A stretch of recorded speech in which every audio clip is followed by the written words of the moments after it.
are you? And Nice. hey, I like to hear Rachel talk, so you know. Well, let me put her back on then. I'll shut up and we'll let Rachel finish her thought. Yeah, No, I'm yeah, just go kidding. ahead, Rachel, finish.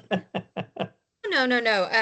Everybody knows I can talk a lot. No, I was just gonna say that definitely, it's just a case by case but I think with anything, it's just really advocating. When it works well. Everybody has to be on the same boat. And then when it doesn't work, then, you have to advocate for students, just like you'd have to advocate for even the students that don't have a 504 or anything like that, even with these programs, these educational myths programs that we know aren't really working well. So when they say, hey, you know your students best, it's your classroom, do what's best for students. Hey, you kind of left it in my hands and I'm going to do what's best. And this is quackery and we're going to move on with something else. So, yeah.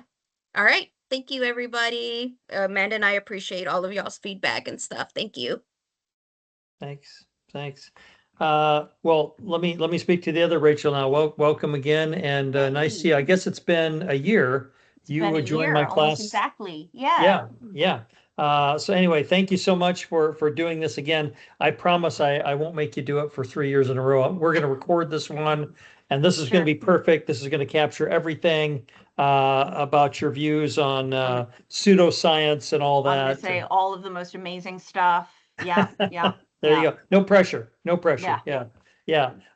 Well, anyway, thanks so much for taking the time. Sure. We all read your paper with Scott. Rest in peace. I was just telling the Yeah. students earlier that Scott was a great debunker in the field and corresponded with him a little bit, but not enough. And what a great guy in terms of he wrote a lot on this kind of stuff, right? Yes. He wasn't afraid to kind of call out what he saw as pseudoscience in the Yeah. field. And how did you get roped into writing this paper that's Hmm. what 13 years old now with I know, it's so with him? old. Yeah. So I was in graduate school. So I got my PhD in clinical psychology at Emory.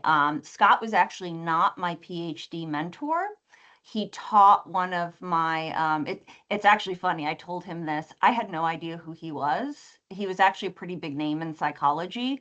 And one of the ways I could tell I liked him right away was I mentioned to him that a friend of mine, when I told him that I'd gotten into Emory's program, he was like, you know, Scott Lilienfeld's there. And my response was, who? And I told Scott that, and he laughed so hard. I'm like, oh, I like this guy. But yeah, he taught one of our early psychopathology classes. I'm trying to remember. And I just remember one thinking, my God, this man's memory is amazing. Um, and he was such a good teacher. I tried to hang out with him as much as I could and as much as he would let me. Scott was amazing at making us all feel smarter than we actually were. In our classes, we would ask questions, and we'd be like, the thing, we'd be kind of vague, and he'd find a way to be like, it sounds like maybe you're asking about this. And he'd say it in this really eloquent way. And we're like, yeah, that's exactly what we were asking about. But it was important to him to not make anyone feel stupid. And he was always very open about, we're all biased, we're all prone to errors. It doesn't matter how smart you are, who you are, what degree you have. And that's why he did what he did. That's why he wrote about science versus pseudoscience. And so, yeah, I just always appreciated how open to scrutiny he was. I thought he was a really cool dude. And so I'm pretty sure he got invited to write this article. And I had been basically hanging around his lab, and he was like, hey, you want to help me? So I said, sure, why not?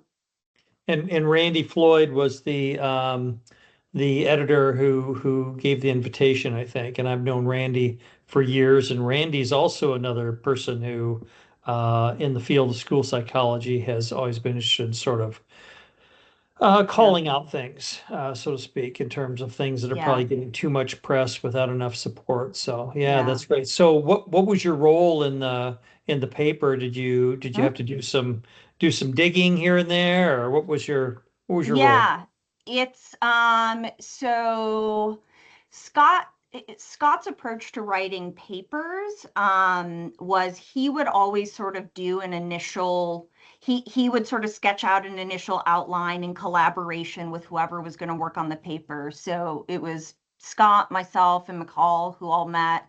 We sort of talked about, what would a paper on science versus pseudoscience in school psychology potentially look like. And then as first author, he always thought it was his responsibility to write the initial draft. He was such a good writer and it was so fast. He would write really quickly. We would like do our best to put things in where we could. Although I think with this one, I was an advanced graduate student at this point. So I'm pretty sure he was like, well, hey, Rachel, here's kind of what I'm thinking. I'll write the majority of the sections, but maybe you could take some of the examples of questionable claims in school psychology, like where we gave examples of that sort of exemplified things that exemplified like lack of connectivity, like the different features of pseudoscience. And so I came up with some of those, and then he edited. But yeah, so there was always a lot of talking at the beginning about sort of what the paper might look like, what do we want to include. And then he was always really open to what students thought. Scott was really bright, he knew a lot, but he took all of our ideas seriously. And then yeah, there were some sections I wrote. It's funny, I wrote the section on the total transformation program. I'm trying to remember which exemplar of a feature of pseudoscience it was. But earlier today, I was like, what? I wonder what the total transformation folks are doing. Like, are they still making really grandiose claims? Oh, I think we talked about them as an example of emphasis on confirmation. Everything on the website was look what we helped here, and look what we did here, and look, this was great, and this was great, and this was great, and this was great. We can help everything. It was also very big, right? We can help any behavioral problem with this particular program. And so I checked them out. They're still going. They still have a website. And they're still making really grandiose claims. Although what I noticed, so they still have their total transformation program, but now it looks like they also have a lot of different sort of supplemental materials about parenting, understanding consequences. And so it almost sort of looks like they've supplemented their main kind of moneymaker with other materials that probably have a better evidence base for them. So maybe they've evolved a little bit. Maybe they read our paper. I don't know. I It's don't it's know. it's it's so great. I've been a few places where they've had centers on some of these things that you pointed out. So one was the University of Northern Iowa had a center for facilitated communication, which is Mm-hmm. which is the big one that a big one you point out Yeah. in the paper, Yeah. which for those of you who remember in the article, facilitated communication is for um, persons who have pretty severe disabilities who are unable to communicate on their own. So you give them like an iPad or something, and they don't really have the muscular coordination to hold it themselves. So someone will hold it for them and then steady their hand. But they found it was kind of like a Ouija board where they're even unknowingly moving that to answer in certain ways. Well, I was interviewing for a dean job at Northern Iowa. This was a month before the pandemic in 2020. And they had this center there, and I was doing my main talk, and I couldn't help myself. This is probably why I don't get many jobs after I interview. But I Mm. said, basically, how can you have a center on facilitated communication here? I mean, that stuff's completely bogus. And people kind of looked at themselves uncomfortably. And yeah, similar thing, Texas Woman's University, which is in Denton, just north of where I live. Um, they have a Center for Reading Recovery, which if you remember that podcast, that book Sold a Story, It's on kind of the whole language, whole word movement or whatever, but they still have their center going there on reading recovery, which has pretty much been debunked. And I asked the same question there too. I said, how can you have a center on reading recovery when there's really no scientific evidence on that whatsoever? Did we lose our, oh, there's Rachel. You moved in terms of the camera place Oh, because probably somebody dropped out. But yeah.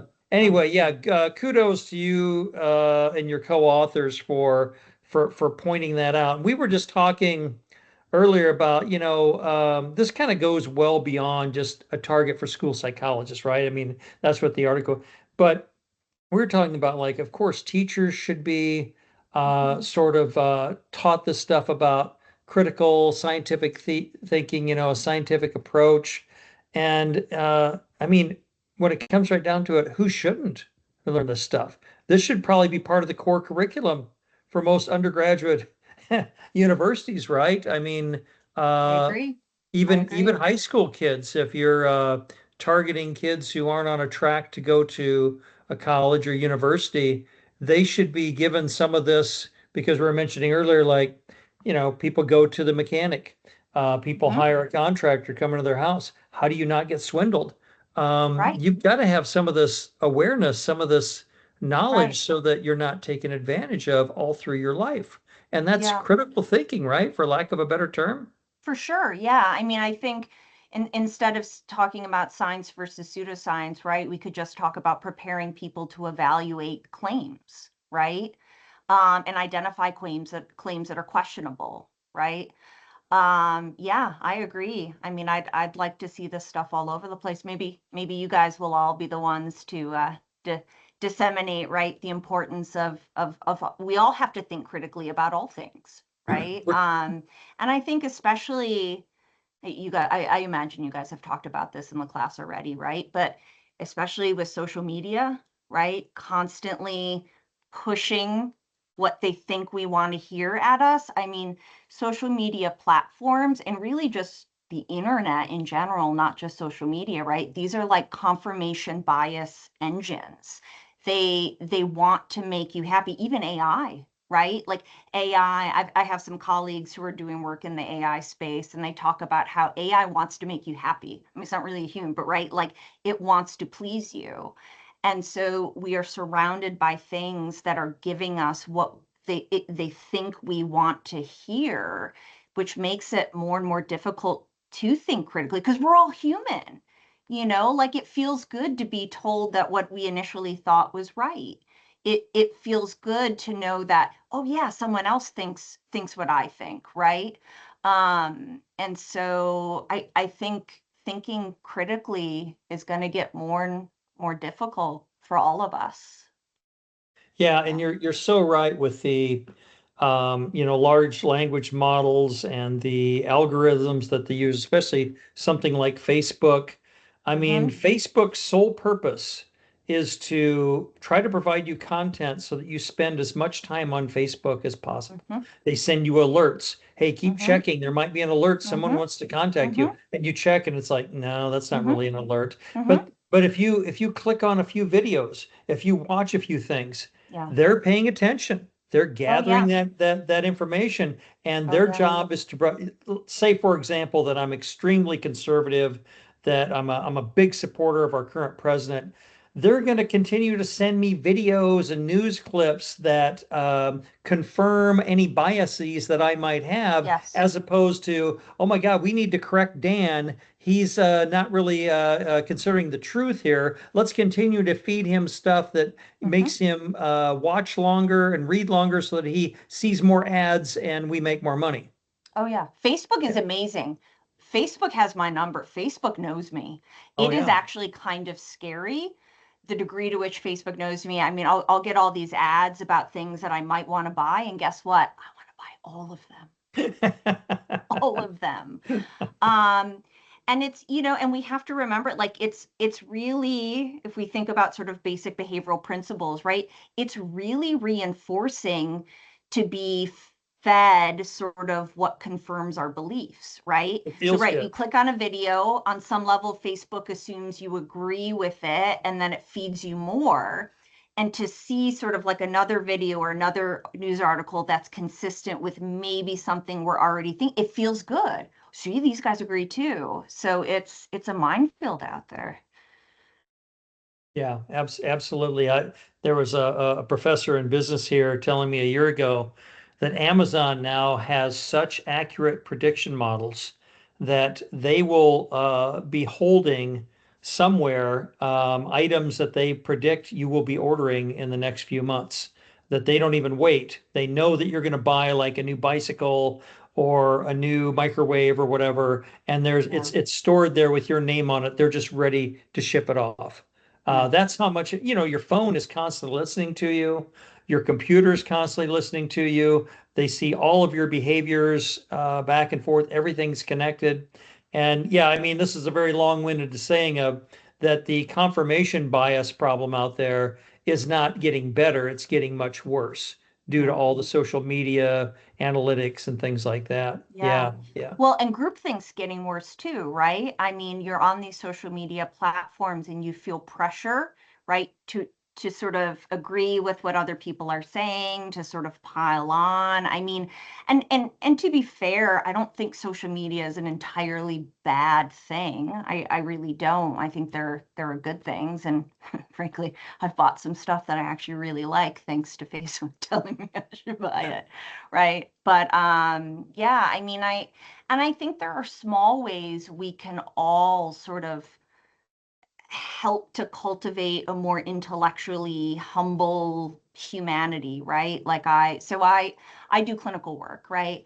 I did not go the research route. I do have a faculty position, but I'm primarily clinical. And so a lot of what I do is see patients, particularly treating like depressive anxiety disorders. I work with a lot of like health psych related concerns because I work in an HIV focused primary care clinic, and I teach a lot. But both in my direct clinical work and with my students, I try, I don't know that I always achieve it, but I try to model intellectual humility. Like with patients, I always say, and this is not me, right? This is sort of a cognitive behavioral therapy kind of thing.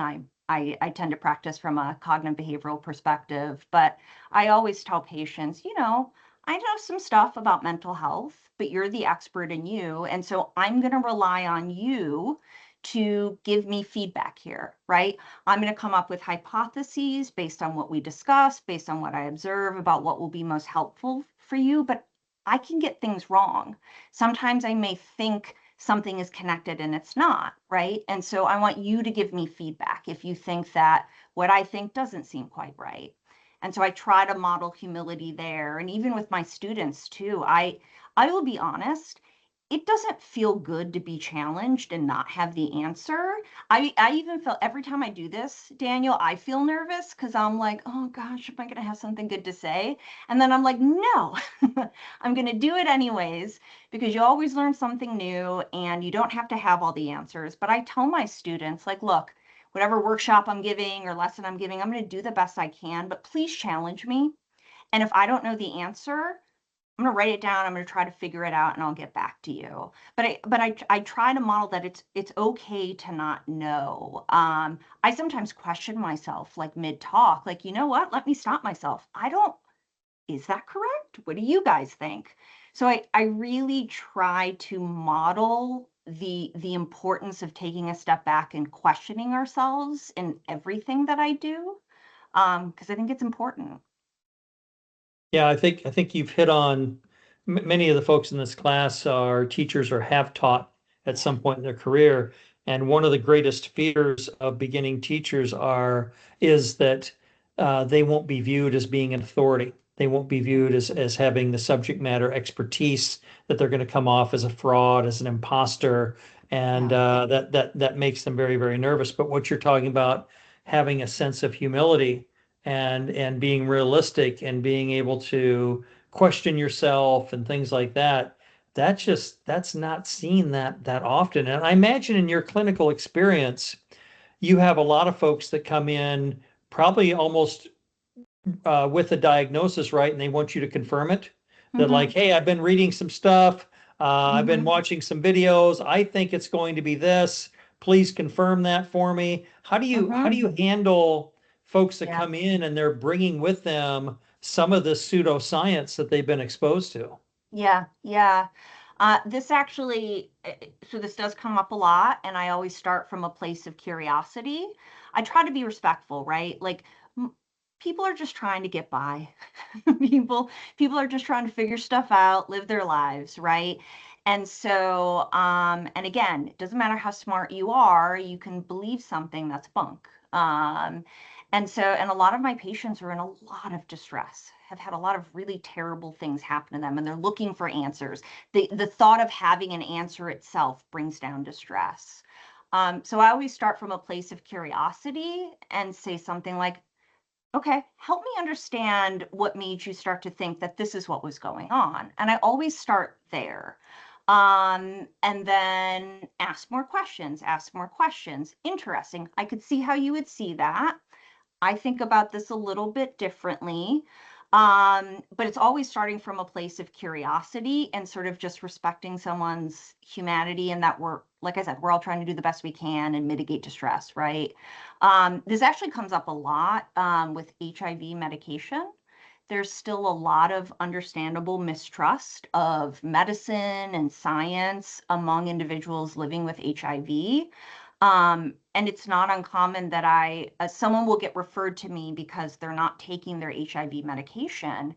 And and the fact of the matter is they don't believe that they need it, right?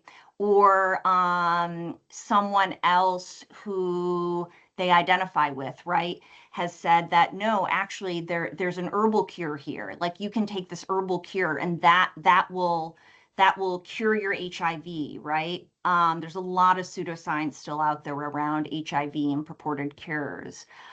If I just go right in with that, the science doesn't support that, they're not coming back. They're not going to talk to me. So I always start from a place of curiosity. Help me understand what makes you think that this is sort of what's going to be the best treatment for you.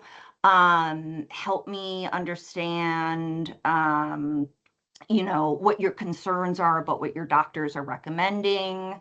And then I ultimately get to a place, a lot of times they'll be like, so what do you really think? And I'll be like, okay, I'm going to be honest with you, even if you get frustrated with me.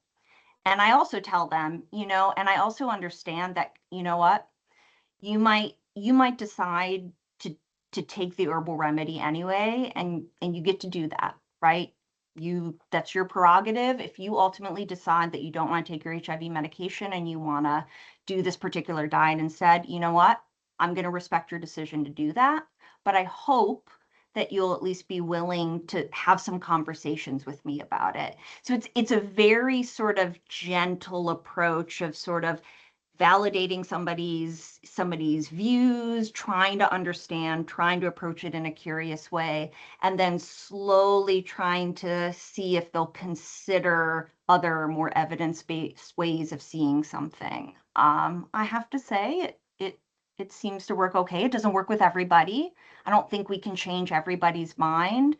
There have been people who have been very mad at me because I didn't agree with the diagnosis they thought they had. And if they want to see someone else, they can. But yeah, I start very gentle with curiosity and just trying to understand how someone arrived at whatever they're coming in with. That's a great approach, especially for me learning all this, because for me it'd be like, no, no, that's absolutely stupid. Why don't you just shut up and sit there and I will tell you what you Oh, need to come do, on. and You I'll tell wouldn't you. actually do that. Come on. That's why I'm not a clinician, and Yeah. I can't see patients. But yeah, so one of my last questions then, you've talked about how to sort of address pseudoscience on a one-on-one basis with patients. Hmm. Is there any other low-hanging fruit in terms of how can we try to address this problem as a society, or do you think we have to pluck them off one by one? Is there anything we can do with social media? I mean, because at times it seems kind of hopeless, right? Like Yeah. some of these zombie concepts out there, for example, like learning styles in education, it's not being slain, it's growing. Like the numbers are increasing. How do we deal with some of this stuff? What do you think would be an effective approach? And some of the students in this class too have talked about the same thing. And like, how do we turn the tide here? It's a Gosh. $1 million question. I know, I know. And in the spirit of being intellectually humble, I don't know. I don't know. I think there will always be some level of belief in things that are bunk, right? I think it's just part of the human condition. I'm going to believe in bunk at times too. It's going to happen. I already have believed in bunk at times, right? We all are going to. I I wonder, I do sometimes wonder, like I think about sort of like in academic settings, in some ways, right? Trying to prove yourself right is reinforced by the system, right?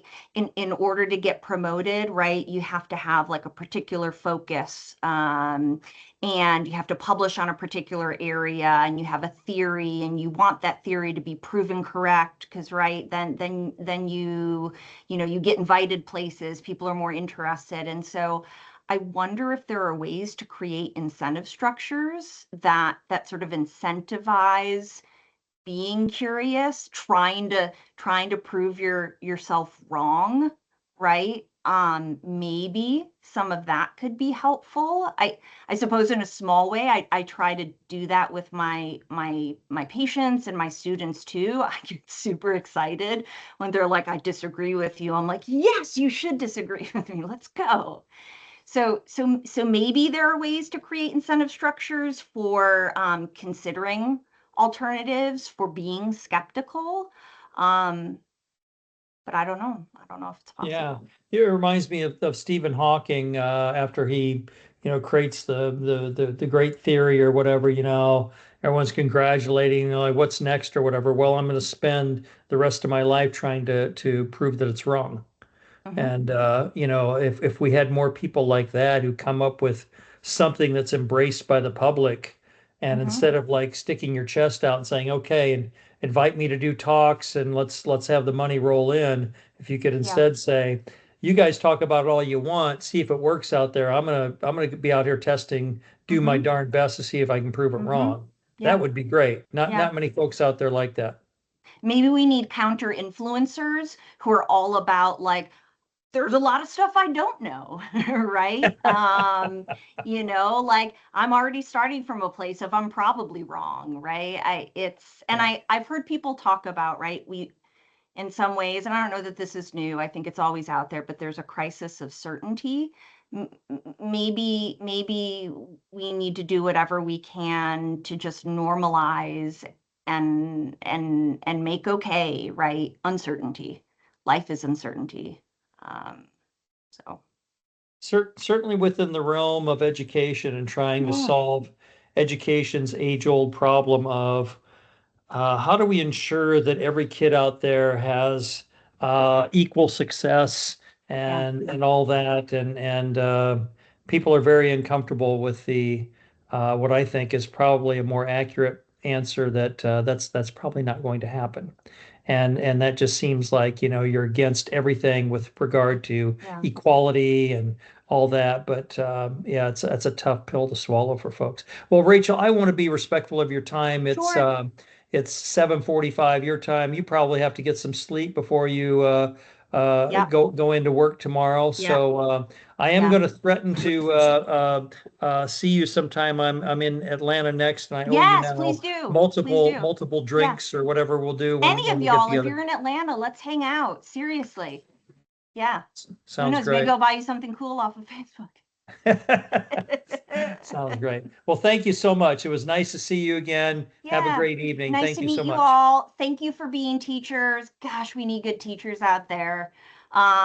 Teachers were so influential in my life way before grad, like early teachers. So you guys rock. Thank you.